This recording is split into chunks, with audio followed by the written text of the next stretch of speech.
If you're getting a lot of your motivation from trying to prove people wrong, then you might be steering yourself in the wrong direction. Here's why. Welcome to episode 26 of Profound Ramblings. Dark side motivation, as I like to call it, can work well for short-term goals or temporary goals, but if you're using this as a long-term strategy, you're just destroying your own energy and frequency. When I first decided that I wasn't going to pursue a career in pharmacy right after graduating college, a lot of my family did not like that. And for a while, I just wanted to prove them wrong.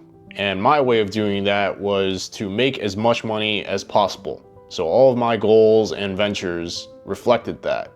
But all that did in the end was leave me burnt out and a stressed mess. Because at the end of the day, what does proving anyone wrong get me?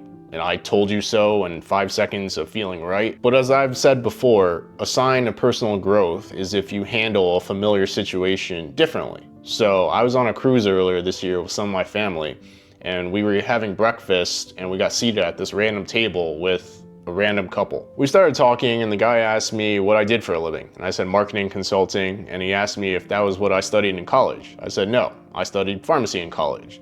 So as you probably guessed, his follow-up question was, why didn't you start working as a pharmacist? And here's where it gets interesting. My aunt, who was with me, she wasn't talking the entire time, but when this guy asked this question, it's like her ears perked up and she was like, yeah, why don't you tell us why you're not working as a pharmacist? So I told him exactly why. Pharmacy is not for me, and I wanted to see if I could find other things that I was good at and liked, and I had the time to do so. Plus, pharmacy couldn't afford me certain freedoms that I wanted in life. For example, traveling whenever I wanted. I told them the example of my 1-month stay in Japan. I'm sure my aunt wanted this couple to tell me how dumb I was and how wrong I was in my thinking, but to her surprise, they gave me the opposite reaction. Instead, they told me how courageous and cool it was that I was pursuing my own path, and they could relate to it.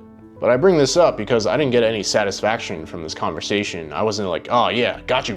Even if the couple gave me the reaction my aunt wanted, I wouldn't have cared. Yeah, I would have been annoyed in the heat of the moment because I'm human.